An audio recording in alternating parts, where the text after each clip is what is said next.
बगैर किसी ताख़ीर के सबसे पहले हम उनको वेलकम करते हैं। अस्सलाम वालेकुम वरहमतुल्लाह। ताहिर साहब कैसे हैं आप? जी शुक्रिया। वालेकुम सलाम वरहमतुल्लाहि वबरकातुहू। सर बहुत शुक्रिया, जज़ाकल्लाहु खैरा हमें वक्त देने के लिए। सर सबसे पहले मैं ये जानना चाहूँगा कि इंजीनियर साहब के केस के हवाले से हम न्यूज़ तो कवर करते आ रहे हैं और बहुत से लोग रेगुलरली इस पर अपडेट भी कर रहे हैं, लेकिन दूसरी तरफ इंजीनियर साहब के केस के हवाले से बहुत सी फ़ेक न्यूज़ भी फैलाई जा रही हैं कि इंजीनियर साहब रिहा हो चुके हैं या फिर इस तरह से उनको पता ही नहीं था कि 295C कब लगी है उन पर। तो हमें पूरी मुकम्मल स्टोरी बताएं कि कैसे इंजीनियर साहब को गिरफ़्तार किया गया और आज मेजर डेवलपमेंट क्या क्या है इंजीनियर साहब के केस के हवाले से। बेसिकली जो इनिशियली जो अरेस्ट जो हुई है वो 3 एमपीओ के तहत हुई थी। मेंटेनेंस ऑफ पब्लिक ऑर्डर है पाकिस्तान में। उसके तहत बेसिकली अरेस्ट किया गया था और लेटर ऑन फिर उन्होंने 295C की जो है वो एफआईआर काट दी थी। और उस एफआईआर के बाद फिर उनको मुख्तलिफ डेवलपमेंट्स हुई। जेलम जेल में रखा गया, फिर later on transfer to Hafizabad jail और फिर उनको जेलम की एक मुकामी अदालत में पेश किया। और वहाँ से फिर वो ये चीज़ जो है वो कंक्लूजन की तरफ गई कि ये मैटर जो है वो सेंड किया जाएगा। चूँकि जुरिसडिक्शन जो है वो एफआईए की है, साइबर की है, तो उनको ट्रांसफ़र किया जाएगा और वो इस पे एक एफआईआर जो है, एक फ्रेश एफआईआर लॉन्च करेंगे इस हवाले से। और फिर वो इस तरह से एक नई एफआईआर हुई और उस एफआईआर के तहत इनको अरेस्ट जो उनकी थी जो उनकी वो उनके हवाले की गई एनसीसीआई के। और फिर उन्होंने रिमांड लिया और वो 7 डेज़ रिमांड के बाद फिर पटियाला जेल के लिए शिफ्ट हो गए। अच्छा, इस दौरान जो बड़ी इंटरेस्टिंग डेवलपमेंट है ना, जो ये एफआईआर का जो ये प्रोसेस है, बेसिकली एक 295C है डायरेक्टली। अगर कोई कहता है कि किसी शख्स ने आप सल्लल्लाहु अलैहि वसल्लम के ख़िलाफ़, जो 295C का जो लॉ है पाकिस्तान में, कि utters derogatory remarks against the prophet सल्लल्लाहु अलैहि वसल्लम, तो अगर ये कहा जाए कि किसी ने कोई बराह रास्त आप सल्लल्लाहु अलैहि वसल्लम की शान में कोई ऐसे अल्फाज कहे हैं जो कि अहानत रसूल की कैटेगरी में फॉल करते हों, जो ऐसे हों, जो ब्लास्फेमस हों, जिनका जो कंटेंट इस तरह का हो, जो तौहीन आमेज़ हो, तो कहा जाएगा उन्होंने ब्लास्फेमी की, आप सल्लल्लाहु अलैहि वसल्लम की शान में अहानत रसूल का वो मुर्तकिब हुआ। लेकिन जब मामला किसी वीडियो के ज़रिए आ जाता है कि अगर किसी ने कोई वीडियो में कोई बात की हो या किसी ऐसी डिस्कशन के दौरान जो कि वीडियो लिंक के ज़रिए हो या तो फिर ये कहा जाएगा कि जब तक ये मैटर साइबर को ट्रांसफ़र ना हो या साइबर इसकी प्री इन्वेस्टिगेशन ना करे, तो एफआईआर नहीं हो सकती। तो इस केस में बड़ी इंटरेस्टिंग चीज़ ये थी कि बगैर किसी इन्वेस्टिगेशन, प्री इन्वेस्टिगेशन के, जिसमें 160 का एक नोटिस सेंड होता है और उस नोटिस के वो एक फर्स्ट नोटिस फिर सेकंड नोटिस, उसमें वो अपना आर्गूमेंट्स वो करते हैं, यानी कि अपना वो डिफेंस देते हैं। वो बताते हैं कि हमने इस तरह का कोई लफ्ज़ यूज़ नहीं किया, या अगर किया है तो उसके बैकग्राउंड्स क्या थे, उसका कॉन्टेक्स्ट क्या था, उसकी डिटेल्स क्या थी। तो वो तमाम चीज़ों को इग्नोर करते हुए डायरेक्टली, चूँकि एफआईआर एक ऑलरेडी जो 295C की हो चुकी थी, उस एफआईआर को फिर उन्होंने ट्रांसफ़र किया और उस एफआईआर, एक नई एफआईआर 154/25 जो थी, एनसीसीआई ने उसको लॉन्च किया।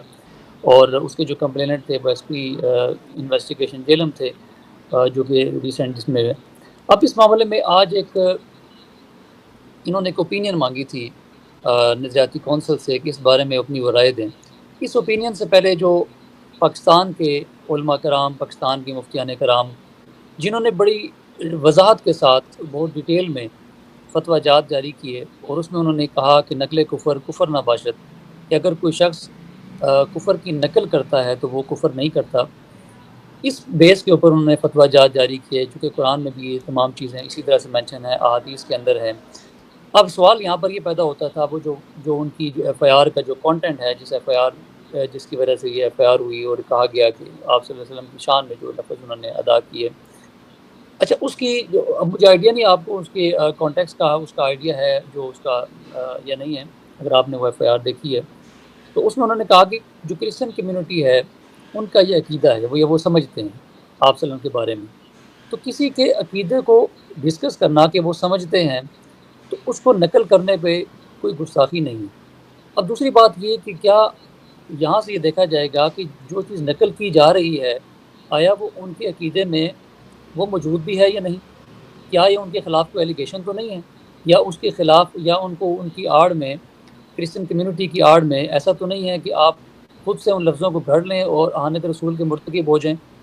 तो इस केस के अंदर मैंने इन्वेस्टिगेशन को भी, और मैं अब आपके इस प्रोग्राम की वसातत से भी वो आपके साथ शेयर भी कर दूँगा। वो बुक्स आप बाद में उसको ऐड करना चाहें तो उसमें कर दीजिएगा। 15 टू 20 बुक्स जो है मेन स्ट्रीम की जो क्रिश्चियन कम्युनिटी की बुक्स हैं और उनके आर्टिकल्स हैं जिसमें वो इस लफ्ज़ को यूज़ करते हैं।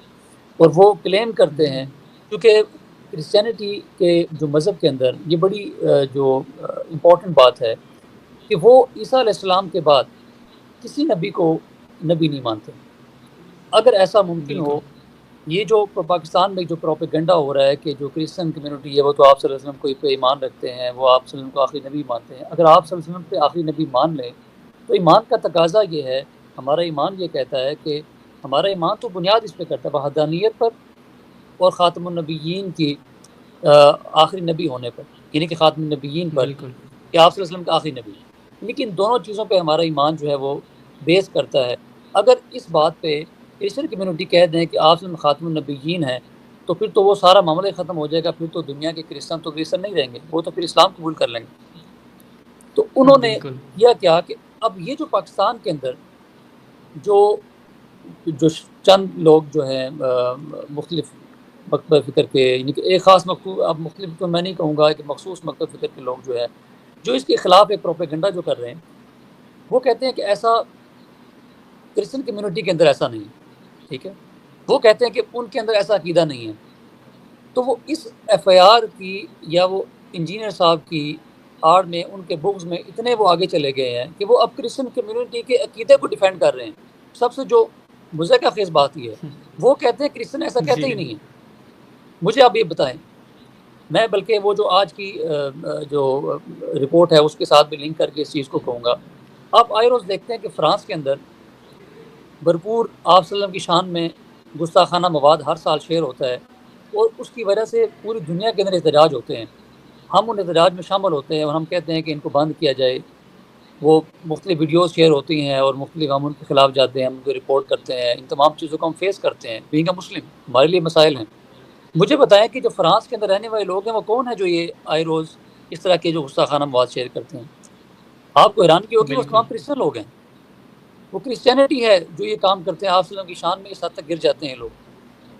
मुझे बताएँ कि आज ये लोग सिर्फ़ इंजीनियर साहब के उनके खिलाफ ज़ाती रंजिश के अंदर इस हद तक गिर गए हैं कि अब उसी कम्युनिटी को डिफेंड कर रहे हैं जिनके खिलाफ ये पाकिस्तान में एहतजाज करते थे। जो कहते थे कि ये जो गुस्ताखाना मवाद शेयर हो रहा है, इन नऊज़ुबिल्लाह नबी के वसल्लम की चेहरे के वो खाके बना के वो शेयर करते थे, आज ये उनका मुकदमा लड़ रहे हैं।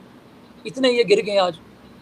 ये आप हैरान होंगे कि इस जी, सारी केस की डेवलपमेंट में नज़रियाती कौंसिल के पास जो ओपिनियन पेंडिंग थी, हम बड़े हम इस बात में मुतमईन थे। हमें था कि वो कुछ लोग क्योंकि हमें उन बाय नेम सारों का मुझे आइडिया है जो मेंबर्स हैं। लेकिन मैं बिलीव करें कि इस बात में मेरा जो एक माइंडसेट था, मैंने कहा कि वो ज़रूर ये कहेंगे कि ये माज़ी में ये करते आए हैं और वो ज़रूर ये कहेंगे कि इनकी सरज़निश होनी चाहिए, वो ज़रूर कहेंगे इनको कोई ताकीद होनी चाहिए, या वो कहेंगे इन्होंने ये जो कहा ये नहीं कहना चाहिए था, इस तरह के अल्फाज नहीं कहने चाहिए थे, वो तौबा करें, वो ताइब हों, व्हाटएवर कोई बात कही जा सकती है, वो कुछ भी कहेंगे। लेकिन वो इस हद तक गिर जाएँगे कि 295 का जो लॉ है वो डायरेक्टली है कि derogatory remarks utters by anyone against the holy prophet सल्लल्लाहु अलैहि वसल्लम। मुझे बताएं कि इस पूरी एफआईआर के जो कंटेंट है या इस वीडियो की जो डिस्कशन है उसका जो कॉन्टेक्स्ट है उसमें कोई ऐसा नहीं है। आपने आप सल्लम की शान में कोई ऐसे अल्फाज नहीं बोले और आपको बड़ी हैरानगी होगी अगर आपने रिपोर्ट पढ़ी है जो आज जो एक ओपिनियन आई है। पहली बात तो हम उस ओपिनियन को रद्द करते हैं फुली तौर पे, हमने इस पर डिस्कशन की है और हम इसको फुली तौर पे रिजेक्ट करते हैं। इस जो ये रिपोर्ट जो आज आई है, ये रिपोर्ट बेसिकली ये इसमें जो लिखा गया ऊपर जो लफ्ज़ लिखा है बाबत फैसला, हम इस फैसले के लफ्ज़ को मुस्तरद करते हैं। ये लफ्ज़ फैसला है ही नहीं। बेसिकली जो पाकिस्तान आइडियोलॉजी काउंसिल है, जो इस्लामिक आइडियोलॉजी काउंसिल पाकिस्तान, इनका जो बेसिक जो मकसद है वो बेसिकली एडवाइजरी काउंसिल है कि इनसे पार्लियामेंट या कोई भी इदारा during process, during investigation, whatever, during trial, कोई भी court, high court, supreme court या पार्लियामेंट या हमारी सूबाई जो प्रोविंशियल असम्बलीज हैं या इन्वेस्टिगेशन एजेंसीज हैं, वो उनसे रिपोर्ट ले सकती हैं, एक ओपिनियन ले सकती हैं कि ये मैटर हमारे पास पेंडिंग है। अपनी आप ओपिनियन दें कि इस पर आप क्या राय है, इसमें कि आप क्या समझते हैं कि इसमें शरई असूल क्या हैं। तो वो उनको जो ऊपर लिखना चाहिए था वो लिखना चाहिए था हमारी राय, यानी कि वो राय लिख सकते हैं इस पे, ठीक है, मुतफ़िका राय कह लें कुछ भी। तो उन्होंने पहला लफ्ज़ ही जो उसको स्टार्ट किया वो लिखा है फैसला। इस लफ्ज़ से ही हमें एतराज़ है, एक लफ्ज़ से कि आपने फैसला किस मद में आपने लिखा है। आपको फैसला करने का इख्तियार ही बिल्कुल। नहीं है। आप सिर्फ राय दे सकते हैं, फैसला आप नहीं दे सकते। कि किसी की ज़िंदगी मौत का आप बैठ के फैसला करें, तो फिर पाकिस्तान की अदालतों को बंद कर दें फिर अगर आपने फैसले देने हैं तो। फिर क्यों ये बिल्कुल, सेशन बिल्कुल। ट्रायल्स हैं और ये हाई कोर्ट की ये अपीलेट कोर्ट्स हैं, फिर सुप्रीम कोर्ट की ये जो कोर्ट्स हैं, क्यों है फिर छोड़ दें, फिर आप अपनी अदालतें लगा लें और फिर आप फैसले दें जिसके खिलाफ लिखना है। अब मैं उस रिपोर्ट का थोड़ा सा उसको डिस्कशन कर लूँ ताकि वो भी चीज़ें थोड़ी सी क्लैरिफाई हो जाएंगी इस पॉइंट ऑफ व्यू से। अच्छा, जो इसका रिपोर्ट का जो सेकंड पैराग्राफ है, जो पॉइंट वैसे फर्स्ट पॉइंट उसका बनाया लेकिन पैराग्राफ सेकंड है अगर आपके सामने है, तो उसमें उन्होंने लिखा, अक्सर ये कहा जाता है कि कुरान और सुन्नत में भी बाज़ कुफ्रिया अल्फाज नकल हुए हैं, मगर ये बात अधूरी पेश की जाती है। हकीकत यह है कि जब इन तमाम मकामात को देखा जाए तो साफ ज़ाहिर होता है कि वहाँ इन अल्फाज को बतौर रद्द इनकार और सख्त तनबीह के जिक्र किया गया है, ना कि किसी तायद के तौर पर। तो अब तनबीह ही बेसिकली करनी है ना। आप जब किसी के अकीदे को कोट करते हैं, किसी की बात करते हैं, मैं आपको बुक्स दूँगा तो आप इसके बाद उनको ऐड कीजिएगा उन तमाम बुक्स को, जो रेफरेंसेस को, मेन स्ट्रीम की बुक्स हैं, ये अंदरून बाइबल और कैल्विन इन इस्लाम और ये दमास्कस हिस्ट्री, ये सारी जो बुक्स हैं मेन इनकी किस्म की, उसमें ये एग्जैक्टली ये लफ्ज़ लिखते हैं ये सारे। और बल्कि आप उसको देखेंगे तो मैं चूँकि बोल नहीं रहा, पाकिस्तान में हमारे हालात ये हैं, वो कह देंगे जी आप सब में भी 295C के मुर्तकिब हो गए हैं। तो इस तनाज़र में आप जब उनको देखेंगे तो वो इससे कहीं आगे के नौज़ुबिल्लाह मिन ज़ालिक आप सल्लल्लाहु अलैहि वसल्लम की शान में उन्होंने गुस्ताखियाँ की हुई हैं। वो इनको वो नॉर्मलाइज़ वो कहते हैं ये नॉर्मल थिंग हमारे लिए, रूटीन की बातें हैं। तो ये इतने बुक्स में गिर जाना और कहना कि किसी के खिलाफ इतने बाइस्ड होके, और इस डिसीजन को देते हुए बड़ी इंटरेस्टिंग चीज़ उन्होंने जो इसमें कही है, उन्होंने कहा, वो कहते हैं कि मिर्ज़ा इंजीनियर का ये बयान फसाद फिल अर्ज़ को फैलाने का बाइस है। इसलिए पाकिस्तान की मसीह बरादरी को एक मरासला भेजा जाएगा कि वो तहरीरी तौर पर वाज़ेह करें कि मिर्ज़ा मोहम्मद अली इंजीनियर ने शान रिसालत में आप सल्लल्लाहु अलैहि वसल्लम के बारे में जो अल्फाज कहे हैं, क्या इनकी मुक़द्दस किताबों में और इज्तिमाई तौर पर इनकी राय है या नहीं। अब ये एक सवाल है उनका आखिरी पैराग्राफ में, वो कहते हैं कि हम इनको मसीह बरादरी के पास भेजेंगे कि वो बताएं कि आया उनका ये अकीदा है या नहीं। मुझे बताएं कि इस मुल्क के अंदर जो पहले आज तक केसेस हुए हैं, आसिया का जो केस था, उसके अलावा जो बाकी केसेस हैं, अभी जेल में कितने अडयाला में कैदी हैं इस मामले में, जो आप सल्लम की शान में जो गुस्ताखी की जो मुर्तकिब हुए हैं। मुझे बताएं कि क्या क्रिश्चियन अगर इस तरह का अकीदा भी रखता हो तो वो ज़ुबान से लफ्ज़ निकालेगा कि हमारा ये अकीदा है। आप एक कॉमन कभी बात भी। ले लें, आप एक कॉमन बिल्कुल। बात आज की इसी आपकी इस डिस्कशन से मैं एक बात को क्लियर करूँ। नजाशी के पास, जो बादशाह के पास, जब जाफ़र बिन तालिब रज़ी अल्लाह अन्हु और उनका जो वफ़द था, जो कि यहाँ से हिजरत करके गए थे, जब उनके सामने पेश हुए तो वहाँ से अमर बिन आस रज़ी अल्लाह अन्हु उस वक़्त चूँकि वो मुसलमान नहीं थे, और वो जब सामने उनके मुनाज़रे के लिए वो पेश हुए, तो उन्होंने नजाशी ने और कोई लंबी चौड़ी गुफ्तगू नहीं की। नजाशी ने सिर्फ ये कहा कि बताएं कि आपके नबी पे जो वही आती है, या जो आपके नबी का जो कलाम है, जो आपकी जो बुनियादी जो अकीदे में से है, बताएं वो क्या है।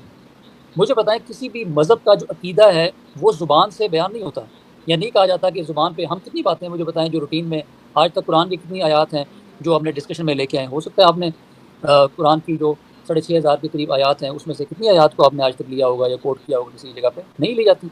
लेकिन वो हमारी किताब, हमारे ईमान का हिस्सा है, हमारी बुनियादी अकायद में से हैं। हमसे कोई शख्स पूछेगा अगर कि आपकी, हमें बताएं कि आपका अकीदा क्या है, आपकी आप को कैसे हम जस्टिफाई करें कि आपका मज़हब क्या कहता है, तो हम उसको पेश करने के लिए कुरान देते हैं।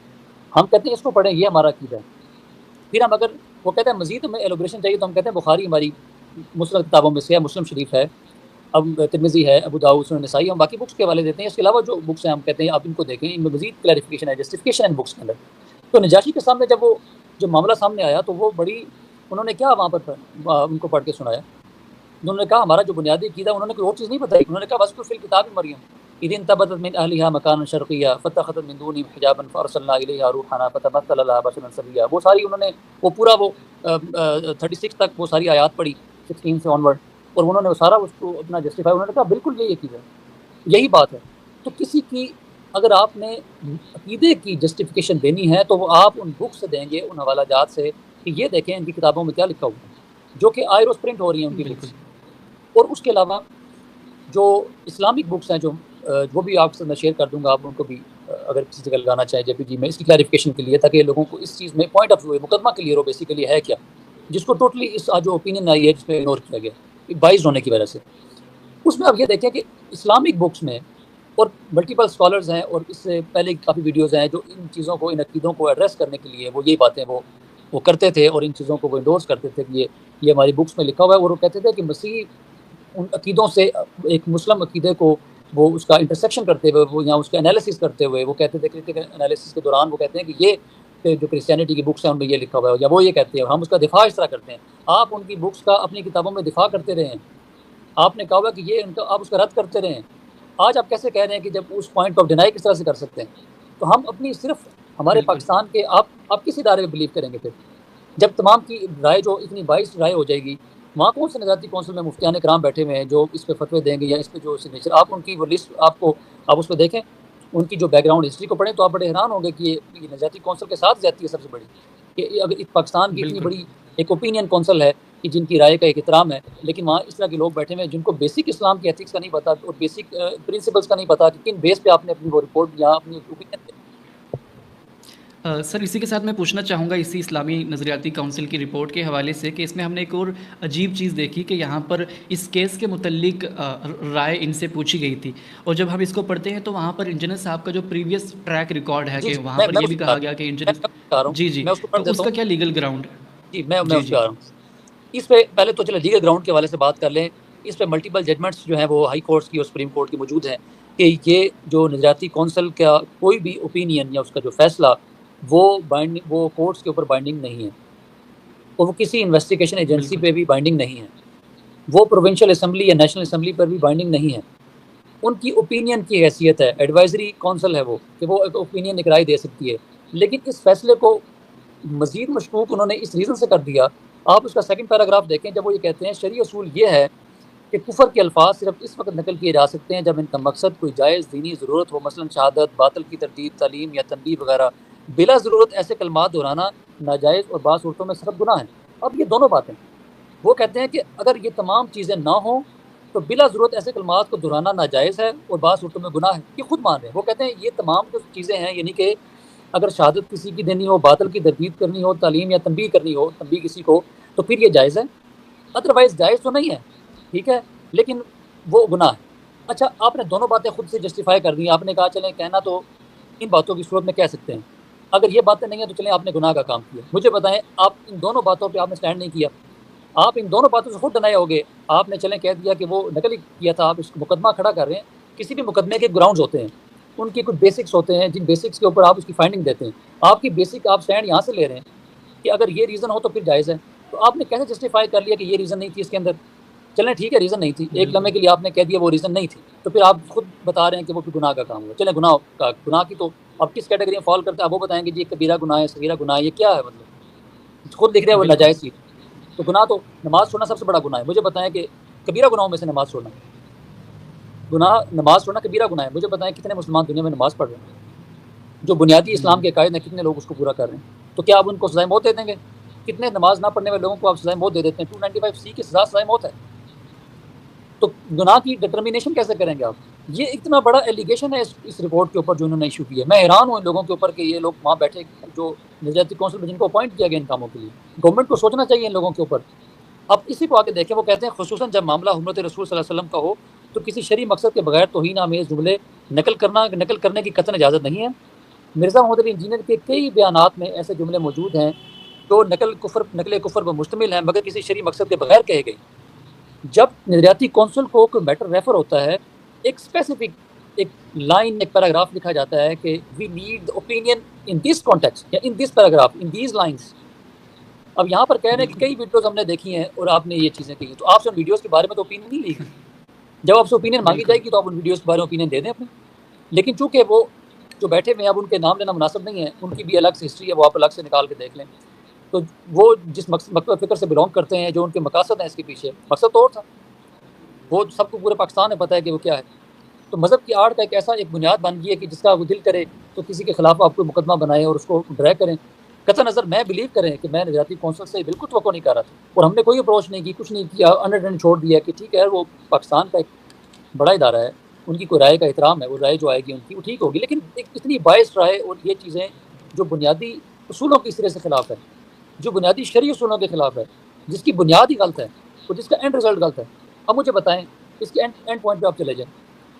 वो कहते हैं कि हम ये भेजेंगे, मसीह बरादरी को भेजेंगे।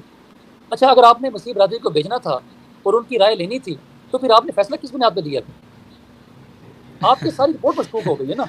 एक तो आपने शुरू में कह बिल्कुल। दिया, आपने कहा कि मसीह बरादरी की के इसको नकल करना ही ठीक नहीं है। फिर वो कहते हैं नहीं, नकल कर सकते हैं, लेकिन एक क्रिश्चियन कम्युनिटी पहले वो बताएगी कि जी आपका इस तरह का अकीदा है या नहीं। मुझे बताएं, क्रिश्चियन लिख के दे सकता है अकीदा है या नहीं? उनकी जब बुक्स ओपन बता रही हैं, ये उनकी बुक्स हैं जो हमने इन्वेस्टिगेशन को भी दे दी है और हमने जो कोर्ट में प्रेजेंट करनी है। हमने क्लियर उसमें वो तमाम बुक्स के वो ज़रूरत पड़ने की नहीं है, वो खुद जो बैठे पढ़ने वाले उसको पढ़ लेंगे, वो देखें मेन स्ट्रीम की बुक्स हैं। हाँ, अगर वो ये डिनाई करते हैं ये हमारी बुक्स नहीं है, तो फिर है। अब उनके अकीदे के बारे में हम वो कहें कि ये हमारी बुक्स नहीं है, ये हमारे ऑथर नहीं है, ये हमारी ये मेन स्ट्रीम की हमारी बुनियादी अकायद नहीं है, वो कितनी बुक्स को डिनाई करेंगे? और रीसेंट पब्लिकेशंस हो रही हैं उन बुक्स की, फ्रेश पब्लिकेशंस हो रही हैं दुनिया के अंदर। अभी रीसेंट 2025 के आर्टिकल्स हैं, मैं वो भी आपके साथ शेयर करूंगा, आप वो भी दिखाएं दुनिया को कि वो इनका आइडिया हो कि ये पाकिस्तान में ये अपना मज़हब के हवाले से इनका क्या कीदा है हमारे मुसलमानों के बारे में। आप ये चीज़ तो आपने बताई कि इस्लामी नज़रियाती काउंसिल का ओपिनियन कोई बाइंडिंग नहीं है, बल्कि एज अ सजेशन एडवाइजरी लिया जाएगा। इसके ऊपर अली भाई, इसकी वजह से अली भाई के केस के ऊपर भी कोई ख़ास इम्प्लीकेशंस नहीं होंगी। तो इसके बाद अली भाई के स्टूडेंट्स जितने भी हैं वो सब ये जानना चाहते हैं कि मज़ीद अली भाई के केस की फ़र्दर प्रोसीडिंग्स क्या होंगी, तो वो किस तरफ जा सकता है, मज़ीद फ़र्दर डेवलपमेंट हम क्या एक्सपेक्ट कर सकते हैं? हम पहले बेल की तरफ हम जा रहे थे, और बेल हमारी जो पेंडिंग थी रावलपिंडी में, वो अब हम उसको परसू नहीं करेंगे। ये हमारा मुत्तफ़िका हमारी टीम का एक डिसीजन है, और इस पे हमारी डिटेल डिस्कशन हुई है, और अभी हम कुछ टाइम के लिए बेल को हम जो है वो प्रेस नहीं कर रहे, उसको हम पेंडिंग कर रहे हैं। और इसके बाद फिर हम अपना लाइबल बनाएंगे क्या लीगल पॉइंट ऑफ व्यू से भी हमने क्या करना है। मेरी कल उनसे पटियाला जेल में मुलाकात भी होनी है, और मेरी परसों भी मुलाकात हुई थी, और उसमें डिटेल डिस्कशन हुई है हमारी लीगल पॉइंट ऑफ व्यू से, और आगे फ्यूचर की जो वो है वो तमाम। अब चूँकि रिपोर्ट एक सामने आई है, ओपिनियन इसके पॉइंट ऑफ व्यू से भी मैं कल डयाला जेल में मुलाकात के दौरान इंशाल्लाह अगर कल हमें परमिशन मिलती है तो मैं तमाम चीज़ें डिस्कस करूँगा उनके साथ, और उनसे भी राय लूँगा कि इस पॉइंट ऑफ व्यू पे उनका क्या मौक़िफ़ है, और वो क्या जो है वो सजेशन कर देते हैं जी मामले में। सर, आपका टाइम भी बहुत कम है। आखिर में बस मैं अली भाई के स्टूडेंट्स बहुत से सवालात करते हैं, कमेंट करते हैं, उसी पर जी। मैं आपसे पूछना चाहूँगा। एक तो ये कि क्या अली भाई की मुलाकात हुई है अभी आप लोगों वकला के अलावा उनके घर वालों से? वालिद साहब से तो मुलाकात हुई है, लेकिन बाकी घर वालों से, उनके रिलेटिव से? नहीं, बाकी रिलेटिव से मुलाकात नहीं हुई, मेरी उनसे मुलाकात जो है वो होती रहती है, और जो भी कोई उनकी कोई डिस्कशन हो वो मेरे थ्रू हो जाती है, और वो उन तक पैगाम सारा उन तक पहुँच जाता है। तो वालिद साहब उनकी जो बेसिकली जो दादी हैं इंजीनियर साहब की, वो ज़ईफ़ुल उम्र है, आई थिंक 98 उनके राउंड अबाउट उनकी एज है। तो उनके वालिद साहब जो है वो उनके बगैर वो उनका गुज़ारा नहीं है, वो उनके साथ उनकी लुक आफ्टर कर रहे हैं, तो वो उनको छोड़ के आना मुश्किल है। तो उनकी मुलाकात शायद जी। जल्दी पॉसिबल ना हो, या वो उनको छोड़ के आना मुश्किल है उनके लिए। तो घर वालों की मुलाकात तो बिल्कुल नहीं हुई, किसी की नहीं हुई मुलाकात। जी। सर, एक और वीडियो सोशल मीडिया पर वायरल थी कि जो मुखालिफ वकला हैं उनकी तरफ से एक क्लेम किया गया कि जब वो अली भाई को देखने के लिए जेल में गए तो उन्होंने देखा कि अली भाई एसी और बाकी सब फैसिलिटीज़ अवेल कर रहे हैं। तो इसकी क्या हकीकत है, या फिर ऐसे ही ये प्रोपेगेंडा किया जा रहा है? ये सारा प्रोपेगेंडा है। वो जो वीडियो आई थी वो इन्वेस्टिगेशन के हवाले से थी, कि इन्वेस्टिगेशन जो प्रोसेस में थी, तो एफआईए के वो सेल में थे जब, तो उस दौरान उनको इन्वेस्टिगेशन के लिए रूम में बुलाया गया था, और रूम में कुछ चीज़ें उन्होंने कहा ये बताएं जी ये कहाँ ये चीज़ें लिखी हुई हैं। तो वो एक बैठ के चेयर पे वो चीज़ें उनके सिस्टम में निकाल के उनको बता रहे थे, ये आप इसको देखें, ये मेरा पॉइंट ऑफ व्यू है। वो इन्वेस्टिगेशन के दौरान वो सारा ही प्रोसेस चल रहा था। इन्होंने क्या जाके प्रोपेगेंडा कर दिया कि जिनको वहाँ रखा हुआ है, वैसा ही ये चीज़ें, ये तो वो एक खाम-खा की वो एक एलिगेशन है, वो प्रोपेगेंडा करने वाली बात है। इसमें इस तरह की बातों में कोई सदाकत नहीं है। इन्वेस्टिगेशन के दौरान देखें, आपने बिल्कुल। इन्वेस्टिगेशन करनी है तो एक जो इन्वेस्टिगेशन जो अफ़सर है, उसने जाके लॉकअप के अंदर जाके इन्वेस्टिगेशन नहीं करनी होती। जब इन्वेस्टिगेशन का टाइम होता है, आपका जो पैनल बैठता है वो आपको लेके रूम में आते हैं, चाहे रूम में आएँ ताकि आपसे हम सवालात करें, और आप वो तो जाके लॉकअप में तो नहीं बैठेंगे ना बाकी मुलज़िमों के साथ। तो जी, उनको जी। जाके वो जिस टाइम आए सर, उन्हें सहूलियात मिल रही हैं और ये मिल रही हैं, बेसिकली ऐसी कोई चीज़ नहीं है। बिल्कुल। सर, इसी के साथ चूँकि आपकी मुलाकात अली भाई के साथ हुई है, तो बहुत से स्टूडेंट्स ये जानना चाह रहे होंगे कि उनकी तबीयत कैसी है, उनकी सेहत कैसी है, और वो कैसे अपने दिन गुज़ार रहे हैं, क्योंकि काफ़ी लंबे अरसे से हमने उनको नहीं सुना, नहीं देखा। आपकी मुलाकातें भी होती हैं उनसे। नहीं, माशाल्लाह उनकी सेहत अच्छी है, वज़न काफ़ी कम हो गया उनका।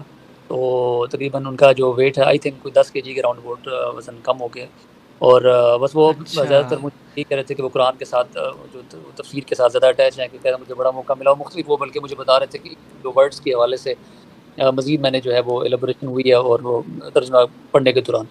तो माशाल्लाह अच्छे हैं, सेहत अच्छी है उनकी। तो लास्ट डिस्कशन में तो चीज़ें बड़ी हमारी क्लियर थी, और डायरेक्शन भी बड़ी क्लियर थी।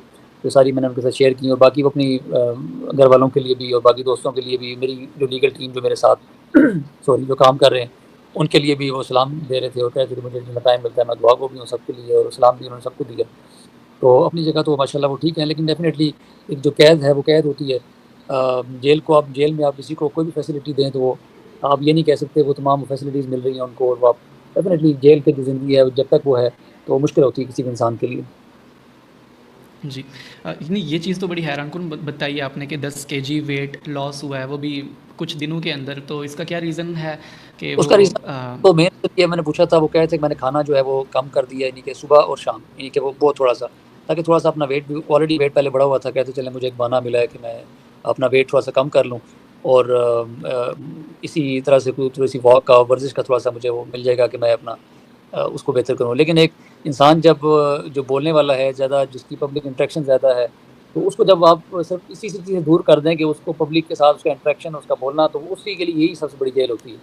तो एक अलग से सेपरेटली बिल्कुल, उसको जेल में मज़ीद उसको डालना और वो करना, और फिर इस तरह के जुर्म में ख़ास तौर पे जिसकी वजह से ये कहा जाए कि जिसने उसी नबी की जो खिदमत कर रहे हैं, उसी नबी की शान में वो उनकी आए रोज़ कोई वीडियोज़ आती रहती हैं, तो उन्हीं नबी की गुस्ताखी के मामले में वो जेल में है। ये सबसे बड़ा अलमिया तो ये है कि जिस नबी के बिल्कुल, सहाबा कराम का तारफ़ उन्होंने करवाया, अहले बैत का तारफ़ उन्होंने करवाया, और आप सल्लल्लाहु अलैहि वसल्लम की शान में जितनी वीडियोज़ उनकी हैं, आज तक किसी की नहीं है।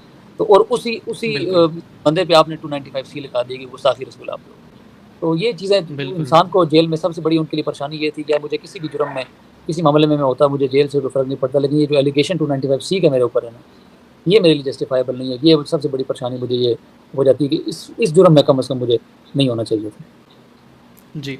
चलें, बहुत शुक्रिया ताहिर साहब हमें वक़्त देने के लिए। बेस्ट विशेज़ हैं आपको भी, आपकी पूरी टीम को, कि आप अली भाई के केस को अच्छे तरीके से प्रोसीड करें। आखिर में आप या फिर अली भाई की तरफ से उनके स्टूडेंट्स के लिए कोई पैगाम हो, हमें किस तरह से अभी प्रोटेस्ट अपना सोशल मीडिया पर करना चाहिए, तो वो आप ऐड ऑन कर सकते हैं। उसके बाद इंशाल्लाह हम प्रोग्राम को ख़त्म जी, करते हैं। मेरा मैसेज सबके लिए यही है, डे फर्स्ट से हमारी जितनी मीटिंग्स हुई हैं, और उसके दौरान एक ही बात उनकी तरफ से निकली। उन्होंने कहा कि मैंने हमेशा अपने जितने भी सुनने वाले हैं, जो उनको एक ही मैसेज दिया है कि आपने कभी भी स्टेट की किसी भी चीज़ को अपने हाथ में नहीं लेना, और हमेशा कानून का एहतराम करना है, और कोई ऐसा एहतजाज नहीं करना, कोई सड़कों पे आना नहीं है किसी तरह से, क्योंकि इन्हीं के खिलाफ तो जंग रही है कि स्टेट के खिलाफ कोई एक्टिविटी नहीं होनी चाहिए। लेकिन अपने सोशल मीडिया पे पूरा अपना एहतजाज जो है ज़रूर करें, और ये जो हमारी डिस्कशन जितनी भी हुई है, इस पॉइंट ऑफ व्यू से भी जो बातें हमने शेयर की हैं, जो चीज़ें इसमें कंडेम करने वाली हैं, ज़रूर उनको कंडेम करें, उनको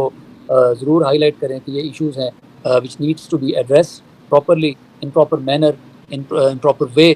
और मेरा मैसेज ये है कि सब एक तहम्मुल से अपना तहम्मुल का मुज़ाहरा और सब्र का मुज़ाहरा भी करें, और दुआ करें अल्लाह पाक से कि अल्लाह पाक हमें भी इस्तिक़ामत दे, हमें भी हिम्मत दे कि हम इसको मज़ीद आगे इसको लेके चलें, और एज़ सून एज़ पॉसिबल अल्लाह पाक करे कि हम उनको बाहर लेके आएँ इंशाअल्लाह। जी, बहुत शुक्रिया ताहिर साहब, जज़ाकल्लाहु खैरा। हमारी दुआएं आपके साथ हैं। हम सब दुआ करते हैं कि अली भाई जल्द अज़ जल्द बाइज़्ज़त बरी हों, और आपको भी बेस्ट ऑफ लक केस की प्रोसीडिंग्स के लिए। इंशाअल्लाह अगर फिर मौका मिला तो ज़रूर आपसे हम वक्त लेंगे। तब तक के लिए जज़ाकल्लाहु खैरा। अल्लाह हाफ़िज़। अस्सलामु अलैकुम।